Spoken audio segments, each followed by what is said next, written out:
Assalamu alaikum, hello and welcome. You are watching Cadbury Dairy Milk PSL Hangama presented by Lifebuoy Herbal Shampoo, brought to you by Neo by Kaizen Paint, powered by HBL, refreshed by Coke.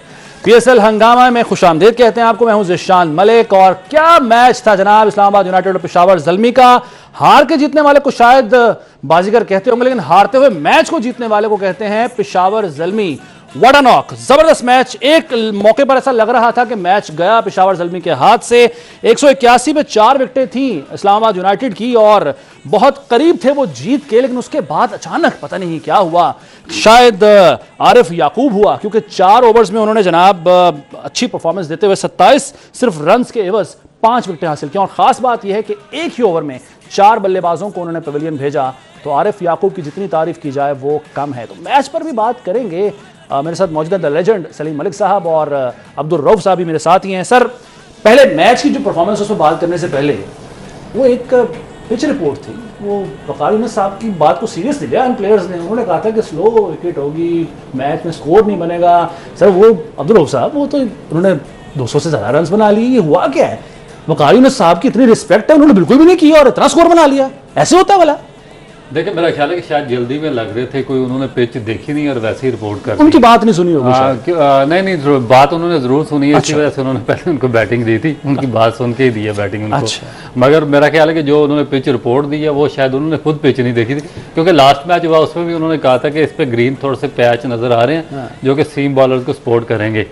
तो उनको शायद ये नहीं पता था कि dry weather हो चुका है और गर्मियाँ शुरू हो चुकी हैं, सन शाइन हो रहा है और विकेट बिल्कुल फ्लैट हो चुकी है। यहाँ पे किसी किस्म की सपोर्ट नहीं है। तो पिछले मैच में भी 4 दफा के कोच वो रह चुके हैं मलिक साहब। 4 नहीं 5 दफा पाकिस्तान क्रिकेट बोर्ड ने उनको हायर किया। मेरा ख्याल वो फास्ट बॉलर है, शायद उसको पिच रीड सही तरह से कर नहीं सके, इतना मार्जिन दे दें। चले, अब आप कह रहे हैं तो मार्जिन दे देते हैं। लेकिन थोड़ी सी रिपोर्ट सही बनाए। मैं दूसरा मैच हो गया, पिछले मैच में इन्होंने कहा था नहीं होगा, 400 रन हुए। आज फिर इन्होंने कहा था स्लो पिच है और कुछ नहीं होगा, आज फिर 400 रन हो गया। तो थोड़ा मेहरबानी करें। चलिए ठीक है, लेकिन जरा कुछ जायजा ले लेते हैं आज की परफॉर्मेंस का। तो पेशावर ज़ल्मी ने जनाब जो बैटिंग करते हुए स्कोर बनाए 201 रन 5 विकेटों के नुकसान पर। और खास बात जो पेशावर ज़ल्मी की बैटिंग में थी वो थी बाबर आजम की नॉट आउट 111 रन की इनिंग्स, जो कि उन्होंने सिर्फ 63 रन पर ये रन स्कोर किए और 14 चौके और 2 छक्के लगाए उन्होंने अपनी इस इनिंग्स में। उनका साथ दिया साइम अयूब ने 38 रन के साथ, जिन्होंने 2 छक्के और 3 चौके लगाए। जबकि उसके बाद मोहम्मद हारिस सिर्फ 2 रन पर आउट हुए। हसीबुल्लाह खान खाता खोले बगैर ही पवेलियन लौट गए। पॉल वॉल्टर ने 19 रन बनाए, रॉबर्ट पॉवेल ने 8 और आसिफ अली ने आखिर में आकर जरा सहारा दिया और 17 रन की इनिंग्स के लिए तो यूं स्कोर जो पहुंचाया 201 रन पर पेशावर ज़ल्मी का। उसके बाद बैटिंग करने आए जनाब इस्लामाबाद यूनाइटेड की टीम और शुरू में खैर कुछ इब्तदाई तौर पर मुश्किलात ज़रूर थी। 32 पे 1 विकेट गिरी, 50 पे 2 और 73 पे 3। लेकिन खास बात थी आजम खान की बैटिंग। जारहाना इनिंग्स उन्होंने खेली और उन्होंने 75 रन बनाया और लग यही रहा था कि शायद वो नया पार लगा देंगे और फतह से हमकिनार करवा देंगे इस्लामाबाद यूनाइटेड को। और बड़ा आसान एक मौके पर लग रहा था मैच इस्लामाबाद यूनाइटेड के लिए हो गया। लेकिन जैसे ही आजम खान आउट हुए तो फिर लाइन लग गई। आप जरा देखें पैटर्न क्या है जी। 181 पे 4 आउट हुए, 181 पर ही 5, 182 पे 6, 183 पे 7, 183 पे ही 8, 191 पे 9 खिलाड़ी आउट हो गए। तो बड़ा ही अजीब खेल हुआ और ये खेल खेला उनके साथ आरिफ याकूब ने 5 विकेटें हासिल करके। क्या हुआ जी इस्लामाबाद यूनाइटेड के साथ? प्रेशर? मेरे ख्याल आरिफ याकूब ने कुछ नहीं किया, ये खुद बैट्समैनों की अपनी गलती थी। देखें, ये मैच अवेयरनेस होनी चाहिए। आपको इतना अच्छा मौका मिला, आज़म को और मनरो दोनों जब खेल रहे थे, आप सोच सकता है मैं तो उस वक्त से हम दोनों सर पकड़ के बैठे हुए थे कि 3 आउट 12 बॉल और 20 स्कोर जी, ये तो कोई अनारी ऐसा काम कर सकता है कि आप उस पे मैच हार जाएं। मतलब कोई कहीं से कोई नज़र नहीं आ रहा था कि आप मैच हार सकते हैं। आपने दोनों ने विकेट थ्रो की, उसके बाद चले वो अपना काम कर गए थे कि उन्होंने इतना करीब मैच लेके आ गए। इसमें बहुत सारी चीज़ें हैं जो हम बाद में भी उसमें ऐड करते रहेंगे। मगर इस वक्त चूँकि आपने ये सवाल किया तो देखें, अब जो नीचे वाले बैट्समैन थे 2 लेफ्टी, अमाद और उसका दूसरे लेफ्टी का क्या है जो Faheem Ashraf, leg spinner bowling कर रहा है। आपके लिए सबसे आसान बॉलिंग होती है लेग स्पिन जो विद द स्पिन आप उसको हिट कर सकते हैं। आप उसको रिवर्स स्वीप पे मार रहे हैं। मैं हमारी समझ से बाहर था कि ये करना क्या चाह रहे हैं। और फिर आराम से देखें उसको मिड विकेट की तरफ ना, ये सबसे आसान लेफ्टी के लिए होता है कि किसी लेग स्पिनर को आप उस तरफ हिट मारें। आप अपनी स्ट्रेंथ को छोड़ के आप रिवर्स स्वीप पे मारे हैं। ये हमें समझ नहीं आ रही थी कि ये क्या हो रहा है। और फिर 12 बॉलों पे 6 आउट 7 आउट हो जाना, ये भी क्रिकेट में हमने बहुत कम देखा है। ये सिर्फ मेरा ख्याल है इस्लामाबाद ही कर सकती थी। कोई भी PSL की टीम होगी वो इस तरह का हरकत नहीं करेगी जो इन्होंने किया है। और मैं तो हम दोनों बड़े हैरान थे कि यार कमाल है, ये किसी को मैच अवेयरनेस है ही नहीं। What went wrong for Islamabad United आपके ख्याल में प्रोफेसर? देखिए, ये बात सलीम भाई ने बिल्कुल सही की है। जब तक आपके अंदर गेम अवेयरनेस नहीं आएगी, आप जो आपके रिक्वायर्ड रिजल्ट हैं वो अचीव नहीं कर सकते। और यही एग्जैक्टली इनके केस में हुआ कि आप देखेंगे जिस तरह 2 लेफ्ट हैंडेड, सबसे आइडियल सिचुएशन ये होती है कि कोई right arm leg spinner bowling कर रहा हो, गुगली भी ना करनी आती है उसको, और 2 लेफ्ट हैंडेड बैट्समैन बैटिंग कर रहे हों, तो उनके लिए बहुत ही आसान होता है कि वो उसको आसानी से रन कंसीड कर सकते हैं। मगर हुआ क्या है कि वो लेफ्ट हैंडेड बैट्समैन है और उसको वो रिवर्स स्वीप पे मार रहे हैं, वो राइट बन के उसको खेल रहे हैं। मसलन के गेम अवेयरनेस इनके नज़दीक से भी नहीं गुजरी। आप देखें मनरो 72 रन पे खेल रहा है, 12 बॉलों पे 20 रन आपको चाहिए, तो अगर आप उस ओवर में 7 या 8 रन 6 सिंगल ही कर लेते तो आप आखिरी ओवर में 10 बैट्समैन था, सेट बैट्समैन थे, आप इजीली कर सकते थे। यानी कि बिल्कुल कोई सेंस नहीं बनती कि 7 बैट्समैन आउट हो जाएं और आपने 7 रन ना आपसे बन सकते हो और कोई मुश्किल बॉलर नहीं।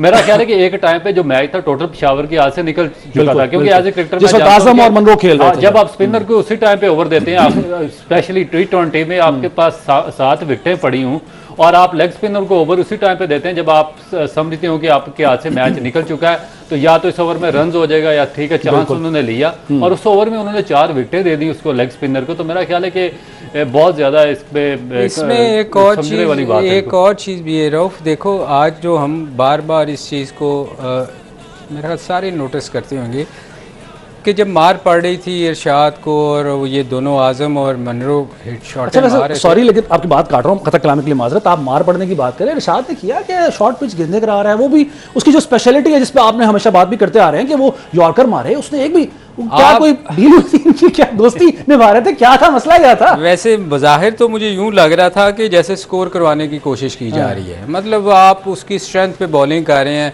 सबसे अच्छी बॉल जो अरशाद करता है वो यॉर्कर है। बिल्कुल ठीक। उसने एक यॉर्कर नहीं की, उसको ऑप्शन से बाहर बॉल फेंक रहा है, पीछे बॉल फेंक रहा है, स्लो कर रहा है। और मतलब हमें समझ नहीं आ रही थी कि ये जो सबसे अच्छी बॉल करता है, इसकी हम तारीफ़ करते रहे पिछले एपिसोड में कि यार ये आखिरी ओवर में यॉर्कर बड़े अच्छे करता है।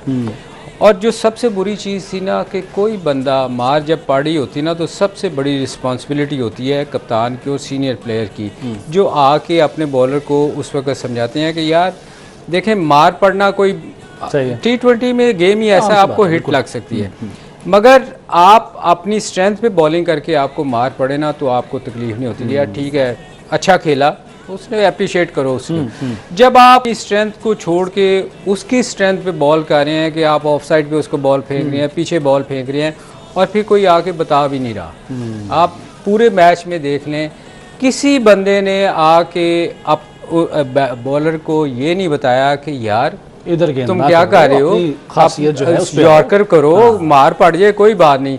मतलब ये हैरान कुन बात थी कि किसी ना करीब जो फील्डर थे, आपने मैच देखा, आपने कोई मुझे एक जगह आप दिखा दें कि थोड़ी देर के लिए मैच रुका हो कि यार ये तुम गलत कर रहे हो, इधर बॉलिंग करनी है। तो ये चीज़ें जो है ना, ये फिर उसका नतीजा फिर ऐसे निकलता है ना मैच में। नतीजा नहीं, फिर बहुत सारे नतीजे निकलते हैं कि आप किसी को समझा ही नहीं रहे। सही है, ठीक है, चलिए इस पर मजीद बात करते हैं। नाज़रीन ब्रेक का वक्त तो है, ब्रेक के बाद वापस आते हैं पिसल हंगामा में और इस मैच का पोस्टमार्टम करते हैं।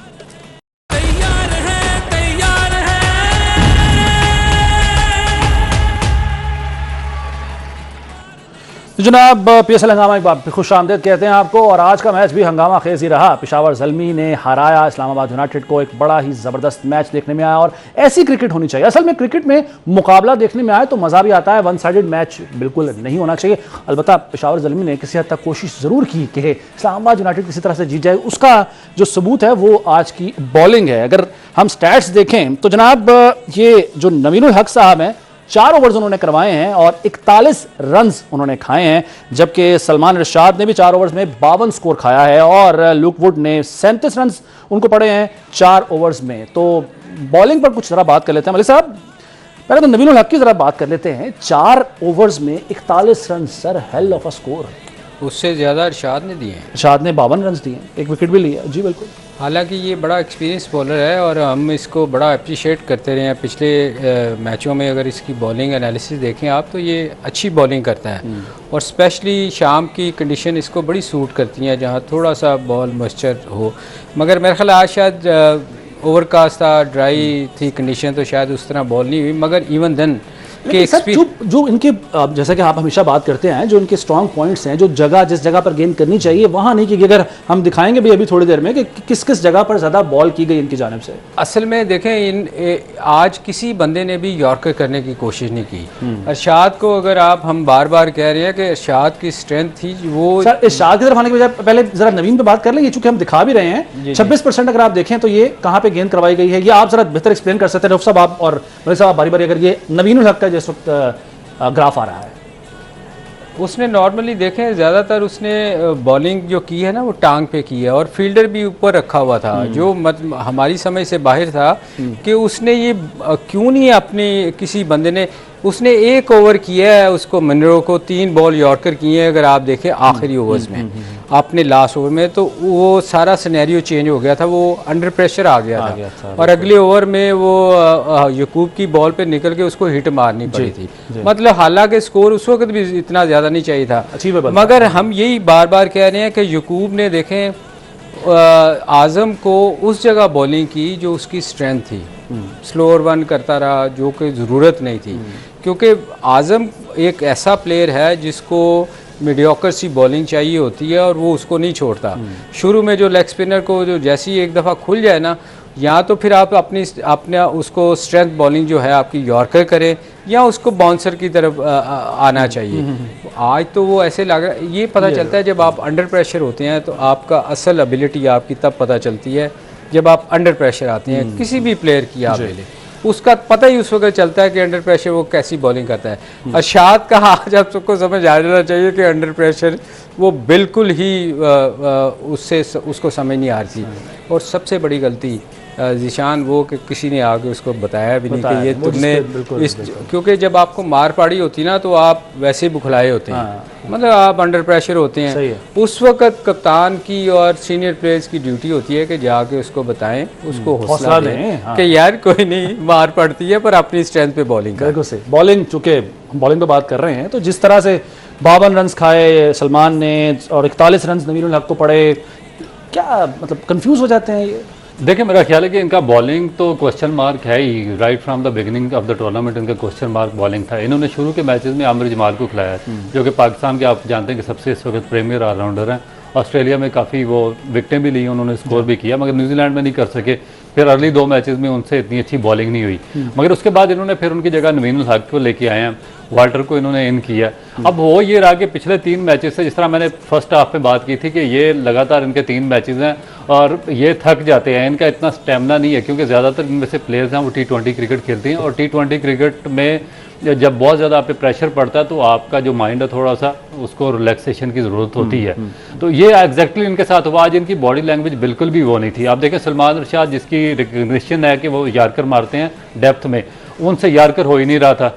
वो शॉर्ट ऑफ लेंथ और वेवर्ड बॉलिंग कर रहे थे और उस पर उनको रन कंसीड हो रहे थे और 52 रन उनको हो गए। बिल्कुल इसी तरह नवीनुल हक बहुत ही एक्सपर्ट बॉलर है अफगानिस्तान के, जो लास्ट वर्ल्ड कप हुआ उसमें बड़ी अच्छी उन्होंने बॉलिंग की है। इस 2 मैचेस में बहुत अच्छी बॉलिंग की है उन्होंने। मगर आज जो उनकी बॉडी लैंग्वेज थी वो भी डाउन लग रही थी। तो अब इनको करना क्या चाहिए? देखें कि आप इस तरीके से टीम चला नहीं सकते कि जो आपके प्लेयर खेल रहे हैं आप उनको लगातार खिलाते चले जाएंगे। अगर आमिर जमाल से पहले 2 मैचेस में नहीं हुआ तो उसको वापस लाना चाहिए, क्योंकि आपने अपनी जो प्रोडक्ट है उसको डेवलप तो करना ही है ना। तो आमिर जमाल का मेरा ख्याल है कि आज इनकी टीम में हम आमिर जमाल का जमाल देखने से महरूम रहे हैं, लेकिन सर एक ब्रेक का वक्त हुआ है, थोड़ा छोटा सा कह दूं, जी। इन दोनों की वैसे ही फील्डिंग बॉलिंग बहुत वीक थी, वीक बॉलिंग। ठीक है, मजीद क्या वीक पॉइंट्स हैं टीम्स के, उस पर भी बात करेंगे। ब्रेक का वक्त हुआ है, ब्रेक के बाद वापस आते हैं।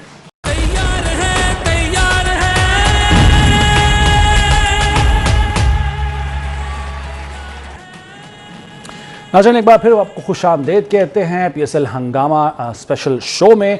और ब्रेक पे जाने से पहले हम बात कर रहे थे बॉलिंग की, और ख़ास तौर पर पेशावर ज़ल्मी की बॉलिंग। लेकिन इसका मतलब ये हरगिज़ नहीं है कि इस्लामाबाद यूनाइटेड ने बहुत अच्छी बॉलिंग की है। उनकी बॉलिंग भी कुछ बिलो एवरेज ही अगर कहा जाए तो रही है। अगर नसीम शाह की बात करें तो 4 ओवर्स में 32 रन उनको पड़े हैं, 1 विकेट उन्होंने हासिल की है। सलमान अली आगा 4 ओवर्स में 25 रन उन्होंने खाए, 1 विकेट हासिल की। टाइमल मिल्स 2 ओवर्स में 30 स्कोर इनको पड़ा है और कोई विकेट ये हासिल नहीं कर पाए। शादाब खान 28 रन इनको पड़े हैं, 4 ओवर्स में 2 विकेट उन्होंने हासिल किए हैं। हुनैन शाह, फ़हीम अशरफ 3 और 2 ओवर्स बिलतरतीब, 36 और 29 रन बिलतरतीब और कोई विकेट दोनों हासिल नहीं कर सके। तो अब्दुल रऊफ साहब, आपसे आगाज़ करता हूँ। बॉलिंग जो इस्लामाबाद यूनाइटेड की टीम में, ख़ास तौर पर हम जब अभी मैच शुरू नहीं हुआ था, इमाद वसीम का हमने जिक्र किया कि वो ज़ाहिर अच्छी बॉलिंग करते आए हैं माजी में भी, लेकिन 1 ओवर में 17 रन उनको पड़े हैं। शायद इसी वजह से उनको महंगा होने की वजह से हटा भी दिया गया। क्या इमाद वसीम आज क्यों परफॉर्म नहीं कर पाया आपके ख्याल में? देखिए, मेरा ख्याल है कि काफ़ी अरसे से वो बाहर हैं और क्रिकेट नहीं खेल रहे। काफ़ी बातें उनके बारे में हुई हैं, मगर बात ये है कि जब तक आप फर्स्ट क्लास क्रिकेट नहीं खेलेंगे, आप इस जो ये फॉर्मेट है इसमें भी परफॉर्म नहीं कर सकेंगे। अब मुझे पता है कि उस वक्त इनके बारे में बातें हो रही थी कि ये इनको पाकिस्तान टीम में आना चाहिए, इनको पाकिस्तान की टीम में सेलेक्ट किया जाए, इस तरह, मगर ये टीवी पर शो कर रहे थे और उसी दौरान में पाकिस्तान का जो सबसे प्रीमियर फर्स्ट क्लास टूर्नामेंट था, फर्स्ट क्लास क्रिकेट वो चल रही थी। तो ये डेफिनेट, जब आप क्रिकेट को निगलेक्ट करेंगे, आपको क्रिकेट मिल रही होगी, आप उसे जान छुड़ाएंगे, तो फिर यही हाल होगा कि जो फार्मेट आपका है, जो शॉर्ट फार्मेट जिस पे आप स्पेशलिस्ट हैं, आप आज आपकी उसमें भी जगह बनती नज़र नहीं आ रही। और ओवरऑल अगर आप देखें, मेरा ख्याल है कि इसमें इनको सीरियस लेना चाहिए। अगर आपने क्रिकेट खेलनी है तो आपको फिर सारे फॉर्मेट्स में खेलना चाहिए।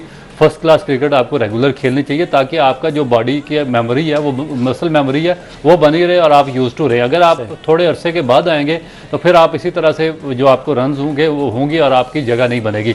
ओवरऑल भी अगर इनकी बॉलिंग देखें इस्लामाबाद की, तो बहुत ज़्यादा वीक लिंक है इनका। आज देखें उन्होंने 7 बॉलर्स को बॉलिंग करवाई है।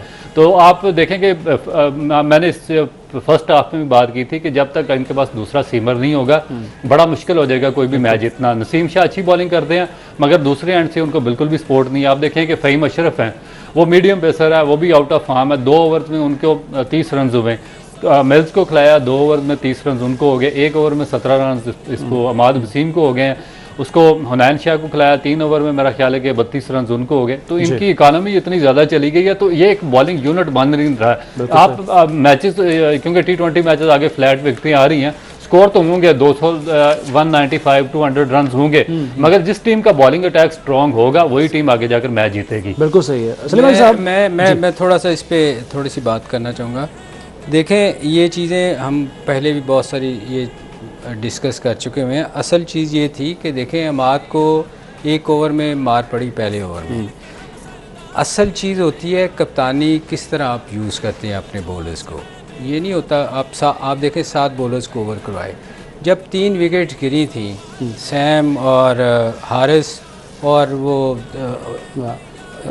हसीबुल्लाह आउट हुए थे, ये उस वक्त टाइम था, आपने 7 बॉलरों को ओवर करवा दिए। ये वो टाइम था जब आप अमाद से बॉलिंग करवा के वो ओवर्स निकलवाते। सही, ये होती है कप्तानी की सेंस, जो हम हमेशा कहते हैं कि कप्तानी की सेंस नहीं है किसी को। ये इनको ये नहीं पता कि किस बॉलर को किस टाइम पे बॉल करवा के उसके ओवर्स निकालने हैं। वो टाइम था कि शायद उस पर चांस लेते और विकेटें गिरती और उसको स्कोर भी कम पड़ता। आपने 7 बॉलरों से ओवर करवा दिए, मगर आपने ये नहीं सोचा कि उसकी रीज़न क्या थी। अब आपको मैं बताता हूँ उसकी रीज़न क्या थी। उसकी रीज़न ये थी कि आप चाह रहे थे कि मैं अपने ओवर्स किसी तरह उस टाइम पे निकाल दूँ। देखें ना, आपने पहले भी बात की कि मैं बैटिंग इसलिए नहीं करने आया कि मुझे आसान कंडीशन चाहिए, और आज वन डाउन आ गए। आज वन डाउन आगे के आसान कंडीशन थी। अब बॉलिंग में भी यही था कि आसान कंडीशन उस वक्त जब थी, तो उसने कहा कि मैं बॉलिंग कर लूँ, बाकी टीम का मुझे कोई उससे लेना देना नहीं है। टीम हारती है जीतती है उससे कोई फ़र्क नहीं पड़ता।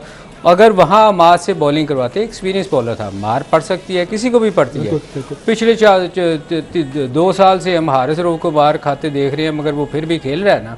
तो ये होता है कि आप उसको इसका मतलब है कि आप उसको खिलाना नहीं चाह रहे, या चाह रहे हैं कि वो टीम का हिस्सा ही ना रहे ना। आप उसको बॉलिंग करवाते उस वक़्त वो मैं कहता हूँ कोई भी कप्तान होता तो वो उसको उस वक़्त वीक लिंक था ना। आप सोच रहे थे कि ये मेरा वीक लिंक है। आपने बाकियों से मार खा ली, एक एक्सपीरियंस बॉलर से आपने उस वक्त बॉलिंग। यही वजह है ना जी कि देखिए 2 पार्टनरशिप, अगर स्टार्ट में 77 रन की पार्टनरशिप साइम और बाबर में, और बाबर और आसिफ में 77 रन की पार्टनरशिप आखिर में भी, यही वजह है कि सही बॉलर्स सही जगह पे इस्तेमाल नहीं किए, नहीं करवाए। आप देखें इसमें भी शुरू में अगर आप इनकी बैटिंग की तरफ हम आए ना, हम सब लोग बड़ा क्रिटिसाइज करते हैं बाबर आजम को, बाबर प्लेयर नहीं है, स्लो खेलता है। अगर बाबर आज ना खेलता, मैं हमेशा कहता हूँ कि ये जो हर बंदा प्रोफेसर बना हुआ है ना पाकिस्तान में, एक ही प्लेयर है, उसको भी हम क्रिटिसाइज करते रहते हैं हर वक्त कि ये क्यों आ रहा है। अगर आज बाबर स्कोर ना करता 100 तो 200 होना था, कभी भी नहीं होना था। अब देखें गलती कहाँ है, जो लोगों को उससे सीखना चाहिए, सैम को सीखना चाहिए, हारिस को सीखना चाहिए, वो जो हसीब को सीखना चाहिए कि देखें हम हमेशा कहते हैं कि अवेयरनेस होनी चाहिए, छोटी छोटी पार्टनरशिप लगनी चाहिए। उसने अच्छा खासा टोटल जा रहा था, हिट मारी, प्रेशर डाला, हारिस आया, हारिस ने आते ही शॉट खेली, कॉटन बोल्ड हुआ, उसका प्रेशर किस पे पड़ता है? टीम पे। ये होता है वो टाइम जब आप विकेट गिरती है ना, तो कभी भी आके नया बैट्समैन स्कोर नहीं कर सकता। आज क्या हुआ, आप 7 आउट क्यों हुए? क्योंकि नए बैट्समैन से स्कोर नहीं हो सकता, आते ही वो हिट नहीं मार सकता। ये वो टाइम होता है, ये यंगस्टर्स के लिए मैं कह रहा हूँ, हारिस टाइप या सैम, ये इनको पहले मैच में उसने 80 कुछ किया, 90 के करीब 80 या 90 किया, 88 बिल्ड की ना। तो ये टाइम था कि अपनी इनिंग्स बिल्ड करनी चाहिए, लोगों को छोटी छोटी पार्टनरशिप लगानी चाहिए, जो हम नहीं लगाते, फिर अंडर प्रेशर लेके आते हैं। मैं ये सबको शुक्रिया अदा करना चाहिए पेशावर की टीम को, बाबर आजम का, कि वो आज उसने 100 किया और इतना स्कोर 111 रन बनाया। अगर वो ना होते तो शायद 200 क्रॉस ना कर पाते। बहरहाल मजीद बात करते हैं, ब्रेक के बाद वापस आते हैं नाज़रीन।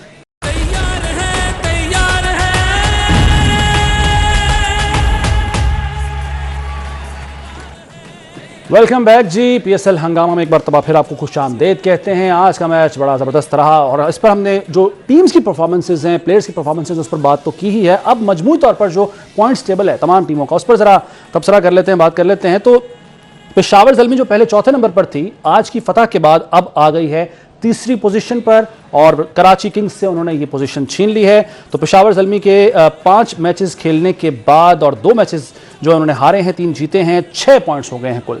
टॉप पर अभी भी मुल्तान सुल्तान्स है 8 पॉइंट्स के साथ, कोयटा ग्लैडिएटर्स दूसरे नंबर पर 6 पॉइंट्स के साथ, जिनका बराबर ही है 6 पॉइंट्स के साथ पेशावर ज़ल्मी। जबकि चौथे नंबर पर कराची किंग्स है, अभी इन्होंने लेकिन सिर्फ 3 मैचेस खेले हैं, तो 4 इनके पॉइंट्स हैं, 2 मैच जीते हैं, 1 मैच हारी है कराची किंग्स। 5वें नंबर पर आ गई है इस्लामाबाद यूनाइटेड, 4 मैचेस खेले हैं इन्होंने, 3 हारे हैं, 1 सिर्फ जीतने में कामयाब हुई, 2 पॉइंट्स हैं इनके। और लाहौर कलंदर्स 5 मैचेस हारने के बाद 0 पॉइंट्स के साथ है आखिरी नंबर पर। सलीम मलिक साहब, सूरत हाल ये है, नाजुक सूरत हाल है बहुत नाजुक। अच्छा, किसके लिए? लाहौर कलंदर्स के लिए अभी कोई उम्मीद है? नहीं, मेरा नहीं ख्याल कि अब कोई भी चांस उनका बचा होगा। इसकी रीज़न ये है कि देखें, या तो फिर बाकी सारी टीमें मैच हारें और लाहौर कलंदर 5 अपने मैच जीते, अदरवाइज़ तो मुझे नहीं लगता। और वैसे भी उनका हम बार बार कहते हैं कि उनका कॉम्बिनेशन इतना अच्छा नहीं है, ना उनकी बॉलिंग स्ट्रेंथ है ही नहीं, जो हम बार बार देखें। बाकी टीमों ने ठीक करने की कोशिश की है, बाहर से प्लेयर भी आए हैं इनके यहाँ। राशिद के ना होने से ये मेरा नहीं ख्याल का इनका कोई कॉम्बिनेशन बन सकेगा। अच्छा। लिंडे बुलाया था, उसको ये खिला नहीं रहे, उसको भी नहीं खिला रहे। उसकी क्या रीज़न है ये तो अल्लाह ही बेहतर जानता है, मगर वो कुछ ठीक करने की कोशिश भी नहीं कर रहे। मेरा ख्याल वो पंजाबी के अंदर ना दिलटा आता है वो बिल्कुल मेरा ख्याल है लाहौर कलंदर जो है ना मेंटली वो हार चुका। मान लीजिए यार हम भी देखिए, मेरा ख्याल है कि जब तक आपकी बॉलिंग स्ट्रेंथ नहीं होगी उस वक्त तक बड़ा मुश्किल हो जाएगा आपका ऊपर आना। और जिन टीमों की बॉलिंग अच्छी है, जिस तरह मुल्तान सुल्तान, वो डोमिनेट इसीलिए कर रहे हैं क्योंकि फास्ट बॉलिंग बहुत अच्छी है। उसके बाद जो उनके स्पिनर उसामा मीर वो अच्छा परफॉर्म कर रहे हैं। कोयटा इसीलिए डोमिनेट कर रहा है कि मोहम्मद आमिर उनके पास है, उसके बाद अबरार स्पिनर हैं, अकील हुसैन बड़ी अच्छी फॉर्म में है, मोहम्मद वसीम जूनियर अच्छी बॉलिंग कर देते हैं, तो उनका एक बॉलिंग यूनिट मुकम्मल है। इसी तरह अगर आप देखेंगे जो तीसरी टीम मुझे नज़र आ रही है इस्लामाबाद, इसलिए मुझे थोड़ी सी लग रही है क्योंकि आगे मैचेस होंगे कराची में और वहाँ पर ड्राई कंडीशंस होंगी, स्लो बॉलर को हेल्प आउट करेगी पिच। मगर अगर इमाद वसीम से एक ओवर करवाया तो फिर मुश्किल हो जाएगा। देखें जो सलमान अली आगा हैं वो पार्ट टाइम बड़ी अच्छी बॉलिंग कर रहे हैं, 4 ओवर्स का कोटा मुकम्मल कर रहे हैं। उसके बाद शादाब खान खुद एक सीजनल स्पिनर है। अगर इमाद वसीम और एक इनको मेरा ख्याल है कि जो लैकिंग कर रहे हैं वो फास्ट बॉलर की है। जब तक ये एक अच्छा फास्ट बॉलर साथ ही लगाएंगे बड़ा मुश्किल हो जाएगा इनका जीतना। तो ये जो 2 टीमें तो मुल्तान सुल्तान होगी, एक आपकी कोयटा ग्लैडिएटर और उसके बाद तीसरी जिसकी स्ट्रॉन्ग बॉलिंग है वो इस्लामाबाद की टीम है। लेकिन थोड़ा सा इनको दोबारा रीस्ट्रेटजाइज करनी पड़ेगी अपनी जो इनको स्ट्रेटजी है उसको। अच्छा, चौथी टीम अगले मरहले में कौन सी देख रहे हैं आप? चौथी मेरा ख्याल है पेशावर की टीम है जी। अली साहब देखें, जब ये कराची जाएंगे ना तो ये बहुत सारी टीमें जो स्ट्रॉन्ग नज़र आ रही है ना वो हो सकता है आपको वीक लगनी शुरू हो जाए। अच्छा, कंडीशंस की वजह से, कंडीशन की वजह, क्योंकि वहाँ जाके स्पिन आप लास्ट ईयर अगर आप मैचेस देखें तो लास्ट ईयर वहाँ 150 नहीं हुआ किसी टीम से, बहुत लो स्कोरिंग मैचेस हुए थे और कराची मेरे ख्याल एक आध अपना मैच वहीं जीती थी। तो स्पिनर के लिए जो है ना वो पैराडाइज होगा। और जो रिवर्स स्विंग का बॉलिंग, रिवर्स स्विंग हाँ ओबियसली कि जब पुराना बॉल वहाँ स्विंग होगा तो वो एक्सपीरियंस बॉलर ही कामयाब होंगे। अदरवाइज़ आपको ज़्यादातर जिनकी स्पिन स्ट्रॉन्ग होएगी वो टीम वहाँ आपको बेहतर परफॉर्म करती नज़र आएगी, जो इनमें और लाहौर कलंदर में स्पिनर है ही कोई नहीं। इसलिए हम थोड़ा सा इसलिए भी कंसर्न है कि लाहौर का कोई चांस नहीं नज़र आ रहा। या तो वो बाहर से कोई स्पिनर आ रहा होता ना उनका तो फिर तो समझ आती थी कि यार ये शायद कम बैक करें, मगर चूँकि स्पिनर कोई नहीं है इसलिए। अच्छा, जो आप किस तरह रेट करते हैं अब तक की जो कप्तानी है? ज़ाहिर है एक कप्तान तब्दील हुआ है कोयटा ग्लैडिएटर्स का, बाकी तो और बाबर आजम पेशावर ज़ल्मी के कप्तान अब बने हैं। आप अगर कंपैरिजन करें, मुवाजना करें तमाम कप्तानों की परफॉर्मेंसेस का, कैसे रेट करेंगे? वो देखें, वो तो आपको पॉइंट टेबल जो है उससे ही पता चल जाता है कि कौन सा कप्तान बेहतर नज़र आ रहा है। वो सिवाय रिजवान के अभी तक किसी ने बेहतर कप्तानी नहीं की। तो ये शाहीन को क्या हुआ? हालांकि पिछले सीज़न में अच्छी ही कप्तानी उन्होंने देखें, वो एक यंगस्टर है। आप असल में प्रॉब्लम पता क्या है कि हर फ्रेंचाइजीज जो है ना वो चाहता है कि उसका कप्तान बनाया जाए और ये बहुत बड़ा रोल है और इस पे क्रिकेट बोर्ड को स्ट्रिक्टली एक्शन लेना चाहिए। मतलब ये नहीं होना चाहिए कि अगर इसमें कोई शक नहीं कि 2 साल शाहीन जीता टूर्नामेंट PSL, मगर आप ये देखें कि उसकी टीम क्या थी उस वक्त। वो खुद बहुत अच्छी बॉलिंग कर रहा था, रऊफ बहुत अच्छी बॉलिंग कर रहा था, राशिद था, उनका कम्बिनेशन बहुत अच्छा था। अब पता तो आपका उस वक्त चलता है ना जब आपकी थोड़ी सी टीम वीक होती है, फिर आपकी कप्तानी नज़र आती है। आपने न्यूजीलैंड में कप्तानी की, ठीक, आपको समझ आ गई कि क्या रिजल्ट रहे। अभी 5 मैच हो गए हैं, आपको समझ आ जानी चाहिए कि क्या रिजल्ट। मैच खत्म, चले वक्त खत्म हो गया है। आपका बहुत शुक्रिया। नाज़रीन, PSL हंगामा से ज़िशान मलिक को इजाज़त दीजिए। अल्लाह हाफ़िज़।